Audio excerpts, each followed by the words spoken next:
Hi,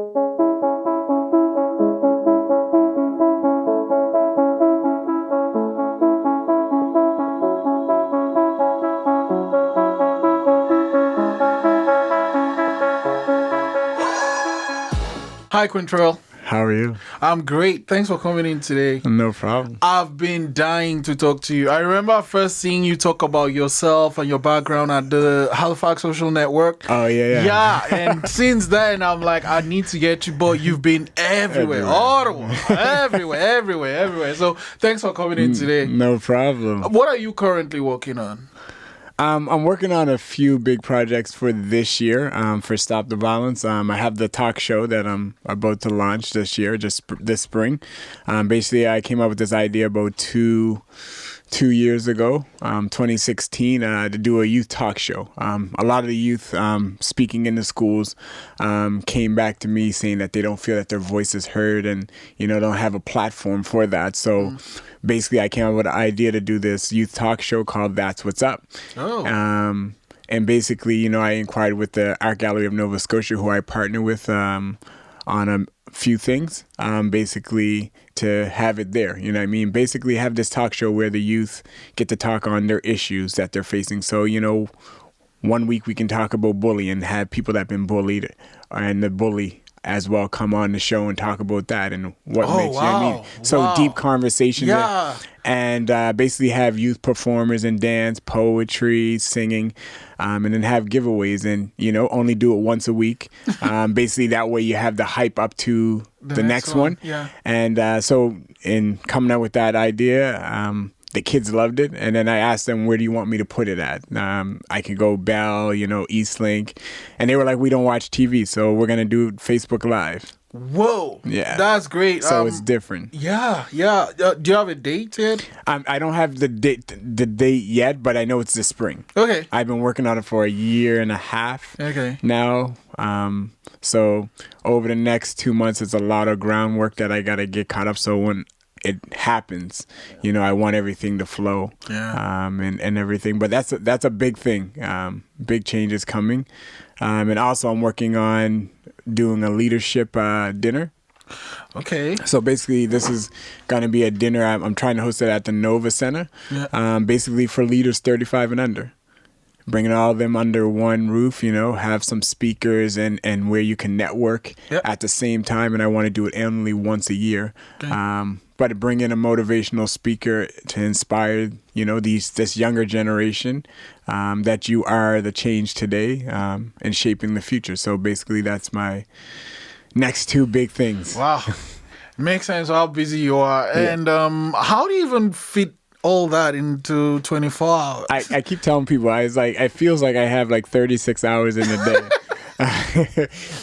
Time management, I work a full-time job at the same time, but it's just time management and how you do things. Like even when I'm at work on my breaks and stuff, using that to basically do stuff for Stop the Violence or make connection, make a phone call that I had to return a call to someone. And then sleep. My sleep patterns are all messed up. I usually don't get to bed. 12:30 is a good time for me getting to bed on a weekday. But when I get to bed, it's crazy. It's like, I got about 5-6 good hours of sleep.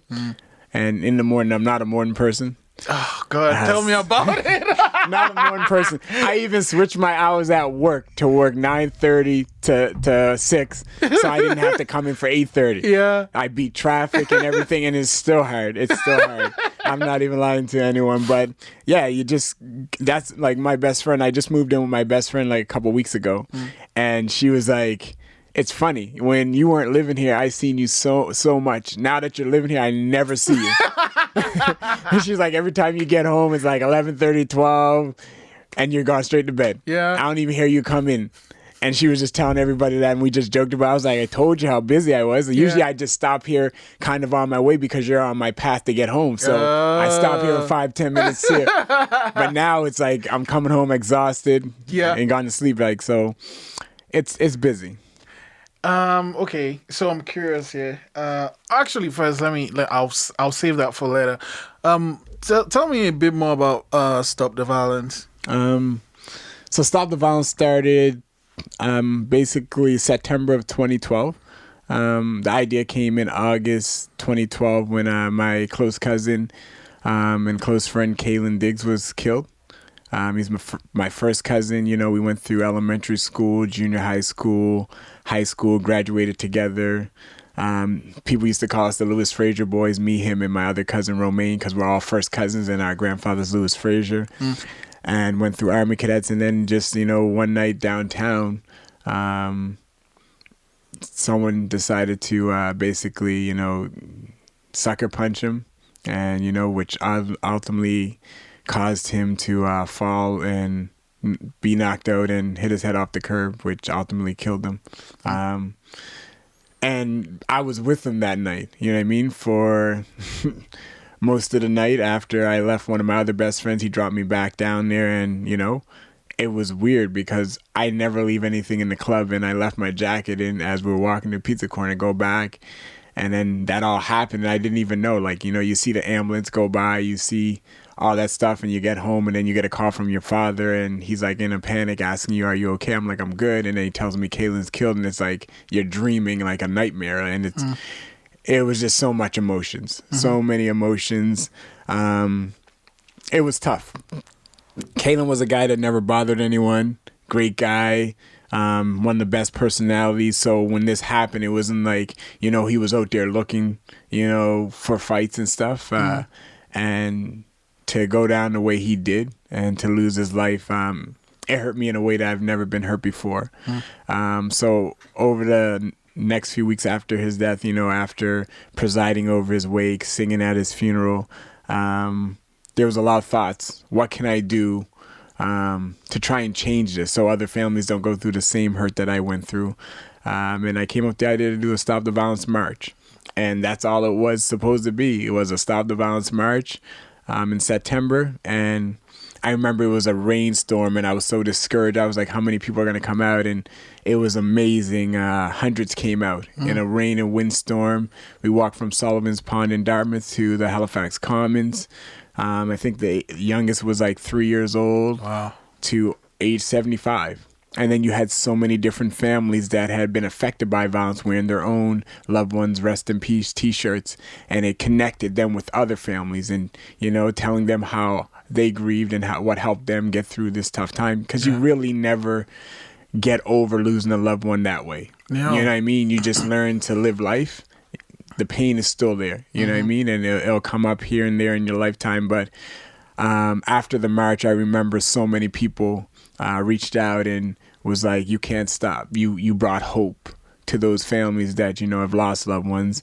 And you brought hope for the future, for a better future. And so after that, I just kept it rolling. And it just got bigger and bigger and busier and busier. Yeah, I know. But to hear people come and say that, you know, you changed my life. You made me think different. You inspired me. You motivated me. It's a humbling feeling, and you're just like in awe, like you're doing something. Like I do Stop the Violence because I was hurt. You know, that was my way of grieving. That's why I started. And then the passion behind it, and people see that you're genuine. You're not doing this, you know, for the fame and for the glory. So you're doing it because you care and you want to see change. And it's been like it hasn't been all roses. You know, I've had threats before. You know, I have people spit at me. I've had drinks thrown at me, and you wouldn't think because you're doing something positive. Yeah. But, you know, I had a lot of sleepless nights. I had a lot of sleepless nights. You know, it's been a long road, and you just kind of. I'm the type of person that has thick skin. You know, and my parents taught me that, and, you know, being raised in the church and having faith in God, you know, you just stay positive. And I actually use all the negativity as, you know, positive vibes and motivation to do more. So people that try and pull me down, they're only putting fuel on the fire. Yeah, it's strange that people would do that, because what you're doing is helping not just you, but a lot of people everywhere, really. Yeah. So it's kind of surprising that people would see that. And that's what confused a lot of people. And when I say it, I confuse me. I wasn't expecting to get the lashback that I was expecting. You know what I mean? Like, I've dealt with racism where I remember in 2016, you remember when we had all those, you know, young black men that were killed in 2016 and they were back to back to back. And I remember getting these Facebook messages after every homicide that we had. And I didn't check them. I just seen these messages because I had so many messages that my Facebook message, I have to go through. I got thousands of messages, but I remember this one, I opened it up and it was just so racist. Wow. Someone created a fake Facebook account to say that, you know, we don't have a gun problem here. We have a black problem, that if we get rid of all the black people, then the gun problem will be solved. And then talked about how black people are more incarcerated and, you know, there's no place in this world for them. And it was just sad. That's so much hate. You know, it's sad that someone's, you know, thinking about that and could think that hateful about another race, you know what I mean? But I just took it as feel that, you know, they notice that I'm doing something that's creating change. And as long as I continue, if I stop, then I give them what they want. Yeah. That's all they want. So I just used it as, you know, basically, you know, fuel to the fire. Let me work harder. And, you know, what happened that year? Stop the Violence Day was proclaimed in Nova Scotia. Yeah, that was great. Yeah, I mean, so it's things like that. You just got to use things. And I tell the kids all the time, not everyone's going to like what you do. You're going to have to accept that. Not everyone's going to like you. You're going to have to accept that too. But if you just believe in yourself and you surround yourself with a good support system, like I have amazing parents, great family, you know, siblings and friends around me that support me and, you know, are there when I need to talk. If you surround yourself with those type of people, nothing can stop you, you know, and you just look at those people for advice. Like, you know, I owe so much credit to my parents. Growing up, the discipline that they had on me, being the oldest. Oh, you're the oldest, okay. Being the oldest, man. Mom and dad was strict. No joke. Like when they grounded you, if you were grounded for 3 weeks, you were grounded for 3 weeks. You going to church meetings with them. You going to church services. It was crazy. And you know, at that age, you don't even really know, right? You don't see that. And then I remember when they put me in Army Cadets and I was, you know, acting up in Army Cadets because I didn't really want to be there. You know, you have other people now yelling in your face that are not your parents. And so I remember after I got suspended one time in Cadets and I had a talk with Dad and Mom and they were like, this is good for you. If you know what's good for you, you're going to stay in Army Cadets. And I ended up doing a 360 in Army Cadets and, you know, taking the discipline. And I ended up, you know, getting the Lord Strathcona, which is the highest medal and award you can get as a Canadian cadet. Whoa. But it took me to, you know, kind of swallow my pride and be like, yo, this discipline is good. And, you know, as I got older, I seen that. And it's been amazing. And I tell kids, man, listen to your parents. Listen, if your parents are telling you something, listen to your parents. So many kids these days, this younger generation, they want to run with their own mind and everything. But your parents are your parents, and don't disrespect them. Now, my parents, like, my mom still yells at me today. I'm 32 years old, and she's still yelling at me, telling me what to do today. So, you know what I mean? It's just all about respect and having those great, you know, parents that have been supported since day one, and enforcing that when we were in school, you know what I mean? Like I remember I wanted to get out of French immersion when I was in grade 10 because all my friends got out. Mom and Dad said, all your friends got out, but your friends ain't trying to get the education that you're trying to get. So they pushed, and, you know, look at me today, you know, working for the federal government. So it's been a blessing. Yeah. They're setting me up for, you know, a successful future, and I'm thankful for that. And then if you look at all my other siblings, you know, they're doing great things, and it's been amazing. You know, they say they look up to me, but, you know, I'm inspired by them. So it's been amazing. Wow. I mean, yeah, I can relate a lot. I can really relate with that discipline thing because, you know, I wasn't the best kid. But the discipline I got as a kid has actually made me able to do the things I'm doing today. So, yeah, you're right. Yeah. Gotta listen, gotta do what you said. So, I gotta ask about the Black Panther thing. Yeah. Yeah, I mean, Black Panther, and it's actually nominated for an Oscar now. Yeah. So, yeah, we'll find out soon. But the film happened. What spurred that? What made you decide? I want to do this. Hearing a lot of people leading up to the Black Panther movie being released, it was just everyone's like, you got to see this movie. Make sure the kids see this black superhero and everything. And I was like, maybe I can take 20 kids. You know what I mean? Pay with my own pocket, take 20 kids. But I'm always thinking big. I'm always thinking big. If I can make it happen, I can make it happen. So now I was like, let me make a GoFundMe page. Yeah. Let me see if I can get 200 kids to Black Panther. And I was like, I don't know how this is going to go, but I know I got a lot of support here in Nova Scotia. So I was like, just put it out there, see what, you can do, and then try and get some sponsor money from here and there. But in 24 hours, I had enough to take 200 kids. Wow. And so after 24 hours, I'm one of those guys that like to push the limit. So when I got up Saturday morning, so I did that Thursday night. When I got up Saturday morning, I was like, you know what, let me double down and see if we can take 400. And, by Monday morning, we had enough to take 400. And it was amazing. Because out of the donors that we had, it was only took 130 donors. Damn. To make $7,000. So that was amazing. And, to get the kids their tickets, I basically asked them, who is your real life superhero and why? And if you heard some of these things, man, I was in tears. I was all emotional reading these things. Like some of these kids, man, like I remember one kid talking about best friend in school. The best friend had lost their mother at a young age, but, they met in grade 3.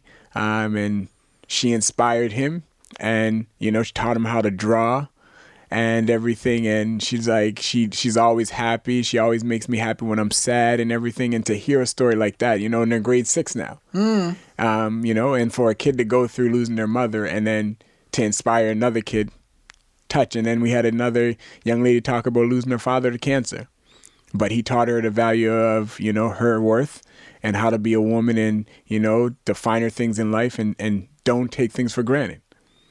And so, you had things like that. And then you had a single father, the son was like, he's taught me more in my lifetime, my 14 years than anyone else can. And, I respect how he works hard and everything. And then, the parents, when they hear this, you never hear your kids saying that. But then when you hear it, and it was just simply, so heartwarming. And then leading up to the event, so I was like, okay, I'm going to get some chaperones, some young adults. And I did. And I was like, there's 400 black kids. I was like, I was like, I love our kids and everything, but I was like, hopefully this is not, chaotic. Because I know we like to be excited, like to enjoy things. Yeah. But I got to tell you, it was the most amazing. No kids act up. Wow. Besides 20 of them going to the bathroom at the same time, it was all good. And after, they all got the same message when, the message I want them to get is that they could be anything, Yeah. They could, be Spider-Man, and Batman and all those guys, but you can also be real heroes in life.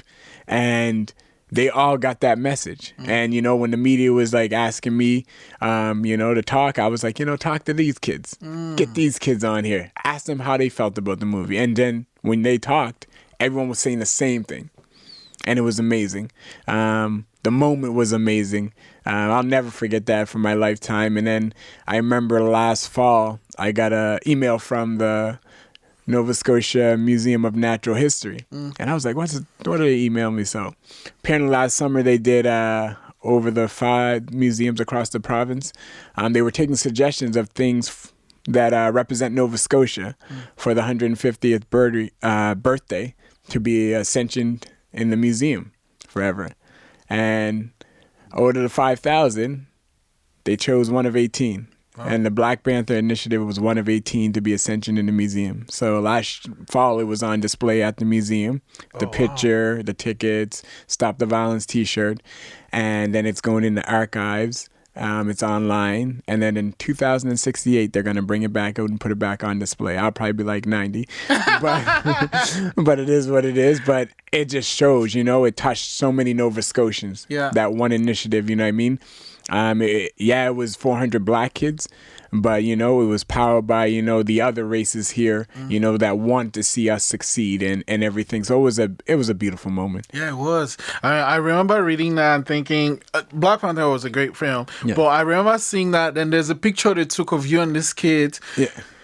It was glorious watching that, you know. It's nice seeing a person of my skin tone doing something that positive, and it's just continuing. It's not a question of, oh, you did this thing in 2016 and 2017 and that stuff, but you keep going and you keep going and you keep going, and and now with the talk show and the leadership events, it's like, how do you put all these things into the, I guess you have 36 hours, you said. Yeah. But how do you take care of yourself? Because you take care of everybody else. I'm good. See, my faith in God, and prayer's been a big thing. Having, I may not go to church every Sunday, but prayer and just have, my moments to myself. Like last night, I woke up, I went for a drive, and then, came back, went for a walk, and it was cold outside, but it was refreshing. And things like that. And just talking, you know what I mean? Like sometimes it's hard not to have someone that you can talk to. And I got so many great friends that I can talk to and family members that I can talk to, and just, I don't talk to each one about the same thing, you know what I mean? Kind of just different ones. I don't want to put a burden on you. I just want an outlet, and I sing. So that's one of the things that I do a lot. My biggest outlet is singing. So I'll probably go in my room, raise some thoughts down, and then just start singing some gospel and stuff and things like that. But, I always take care of my health and exercise a lot. But yeah, it's tough with all the time management that I have, but I make time for yourself.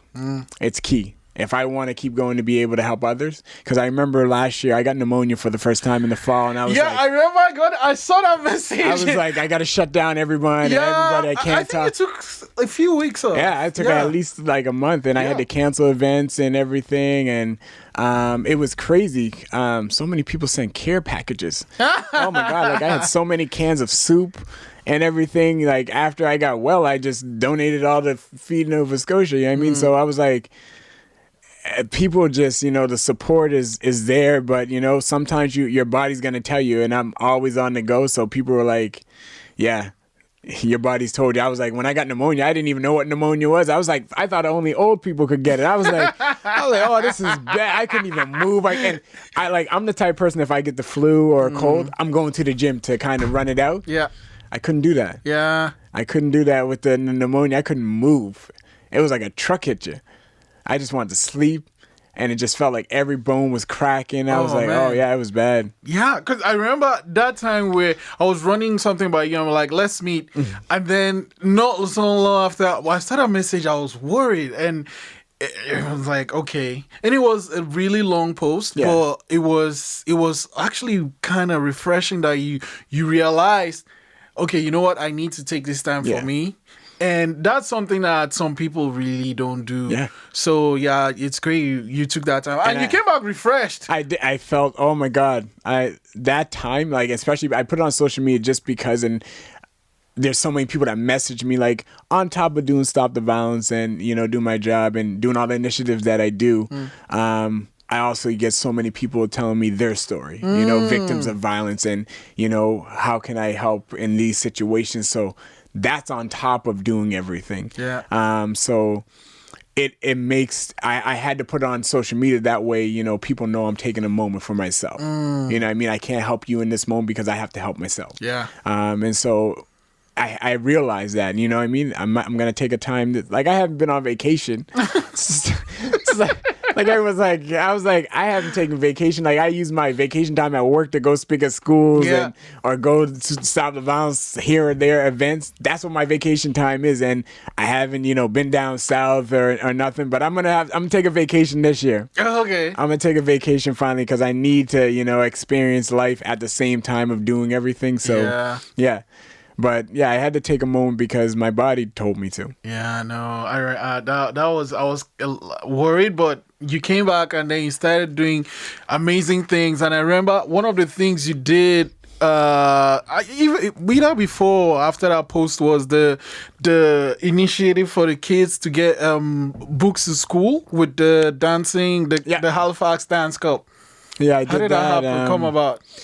Oh, my guy Jordan Shepard, seen this guy, went viral, and I was like, that is actually, pretty cool. Yeah. They got a cop dancing, everyone's like liking this, and he actually looked like human. I know that cops are human, I mean, but not a lot of many people see them as human. They see the job, they see the badge. So that made everything look human, and it made him look like I'm a person too. And, I can enjoy life as well, right? And so I reached out to him. I told him, it's amazing what you're doing or whatever, and I have an idea. And when I have an idea, it usually leads to something great. And, I reached out to him and said, let's do a dance party in Grand Parade, to raise school supplies. Yeah. And that way, we're having fun, but we're also giving back. And we had 8 great big bags of school supplies. And a lot of people showed up, the little kids, little babies, older people. So it was an amazing, fun time. Yeah. We did the Macarena. We did Kiki, Do You Love Me? It was jamming. It was jamming. So this year we're gonna try and do bigger and better. Okay. Yeah, that was the first annual. This time we're just trying to pack the whole Grand Parade, have everyone, kind of do, have a dance party, enjoy yourself. Yeah. And do it longer where it's more than dancing. You can interact, have barbecue, things like that. So always thinking, to grow. Because you're not doing enough things. That's true. But it's always like just starting things. Like it's crazy. Like I started the toy drive 2 years ago, and I was like, okay, let me just do this toy drive. I thought it was gonna be a little thing. Raised like 500 toys. Yeah. You know what I mean? And then last year we had about 300 and some. So it's like it's crazy. You know what I mean? The amazing things. It's all community based. Yeah. Like I come up with an idea, and I just bring it to the community and us as a whole, as a province, and people just show up and show out, and that's what it is. There's great people here. You know what I mean? All the things that I do, I'm thankful for the supporters and everyone that, messages me just to say, keep up the great work.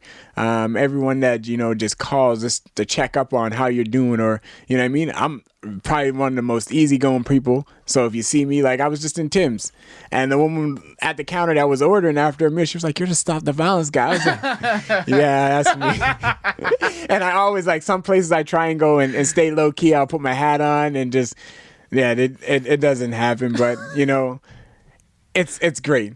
People know who you are, and they see the great work that you're doing. But I wouldn't be able to do all this great work without the people, and I'm very thankful and appreciative of them. And so,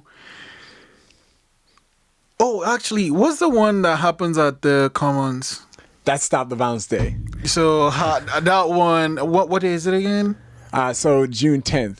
June 10th. What are you planning for this year's one? This year, I'm trying to plan something bigger and better. Like I know the last couple, I got the march down to one march, and so this year I'm trying to do holding hands against violence.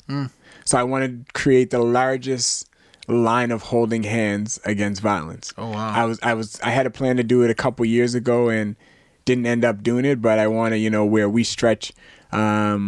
Right across the bridge from Halifax to Dartmouth, all different races, all different ages, and make a long line of holding hands. Wow. Because we're in this together. Yeah. And so that's my big idea for this year, and that way, we're connecting everyone, letting everyone know that we're in this fight together, standing against violence, sexual violence, all of this, you know what I mean? So that's the big difference. The wrinkle in this year is holding hands against violence. Setting up is going to be a lot of work, but if there's anybody that can do it, it's definitely going to be you.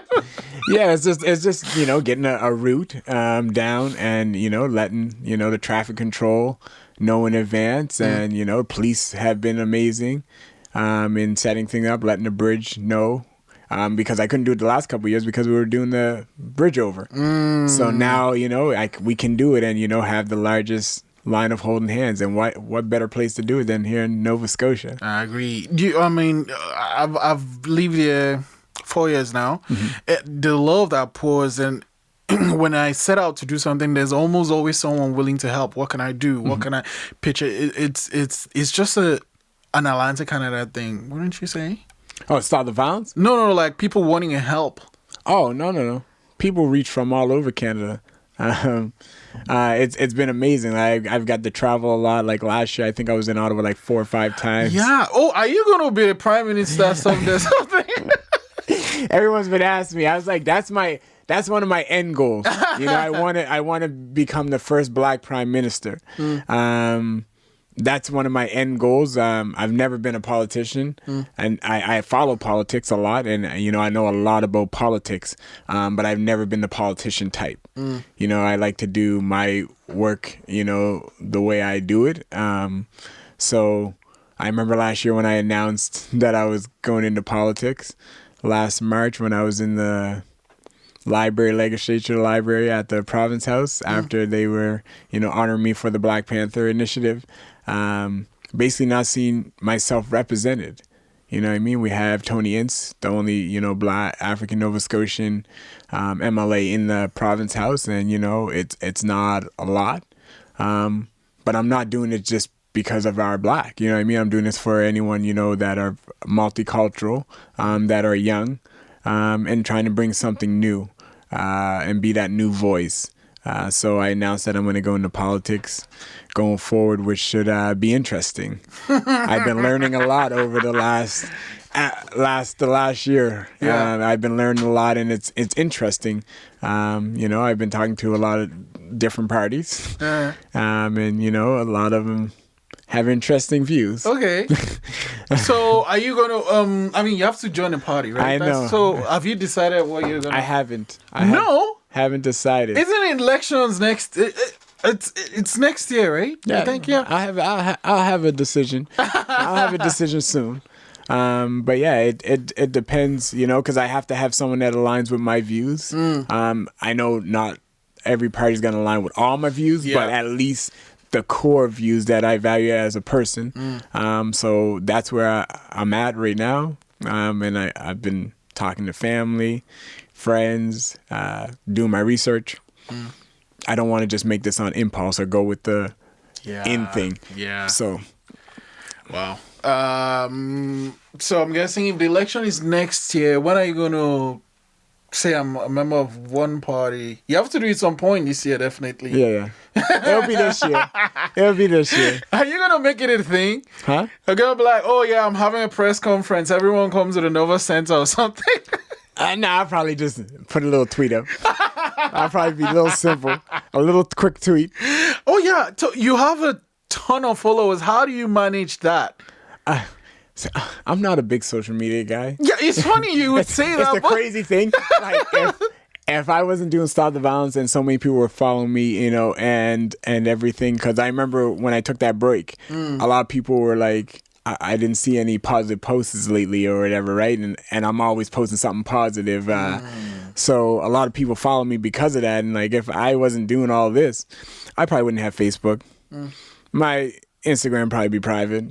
Probably wouldn't be posting as much.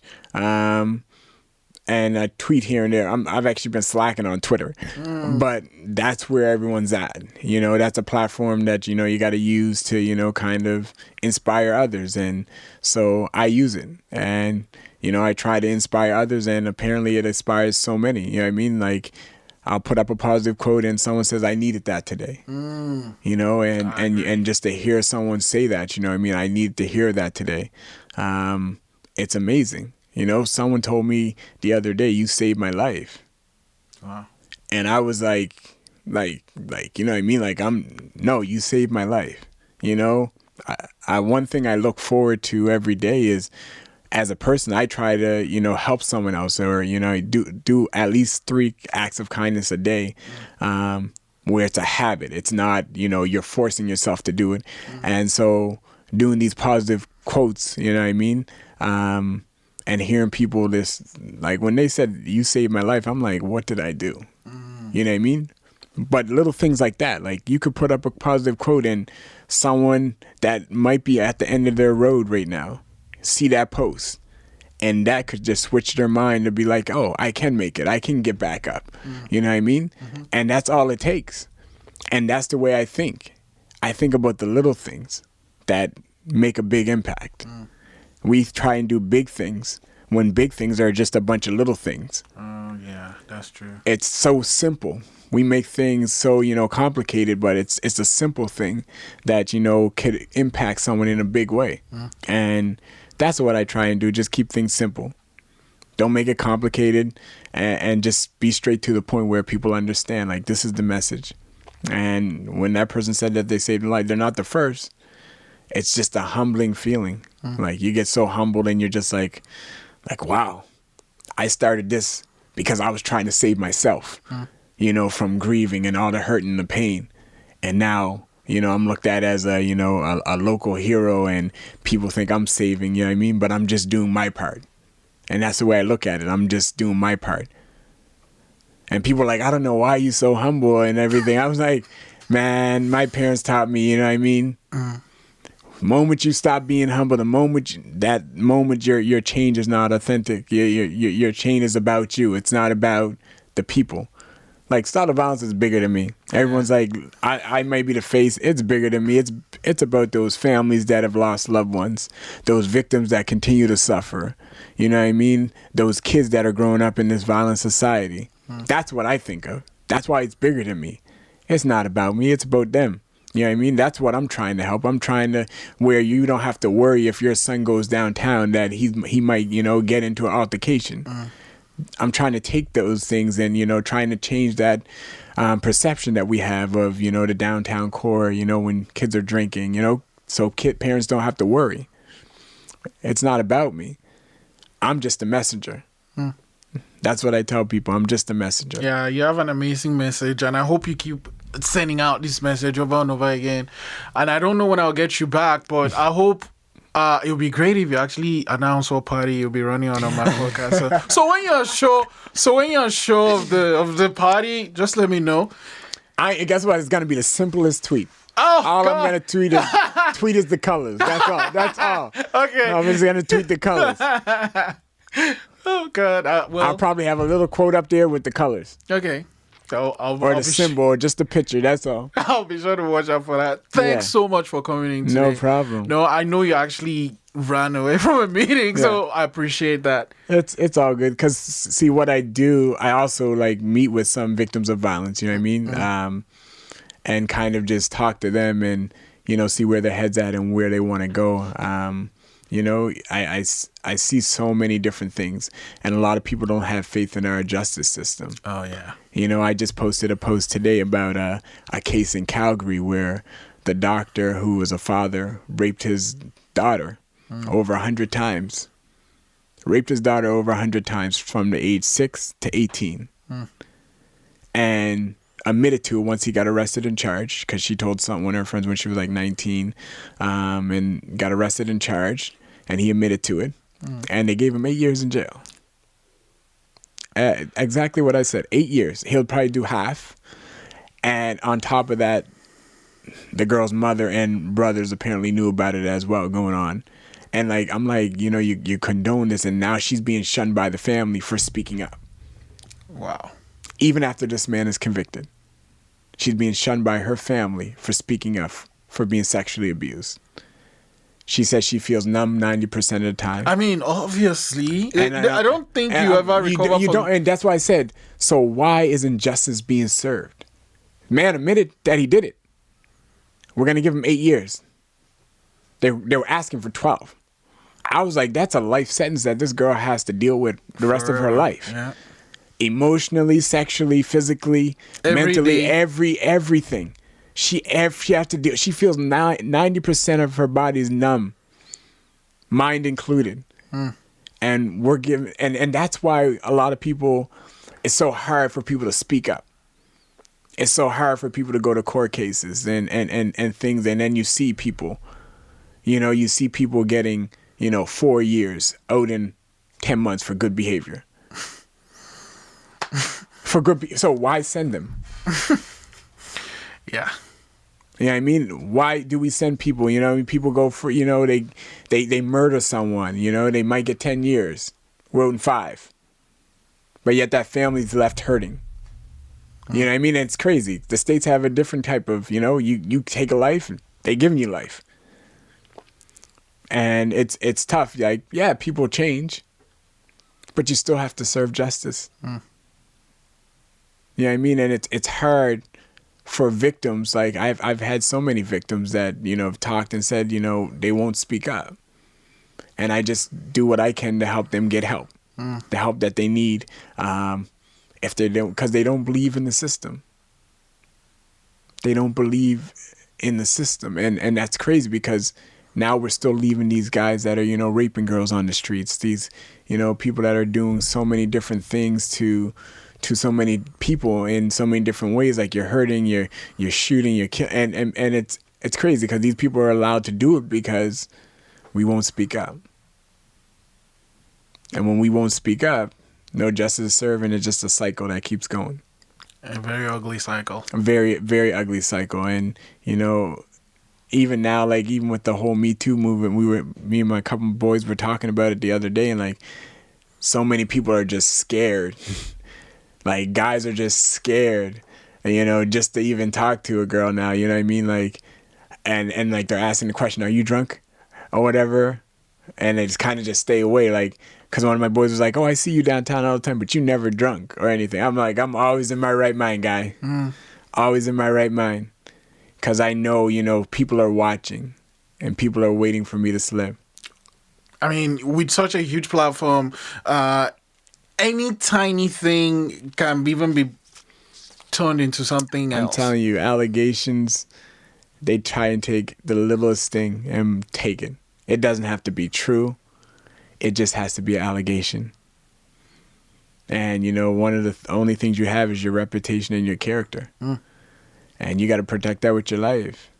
And so you can't, you know, people are going to talk. Yeah, but you can't, you know, allow people to tear you down.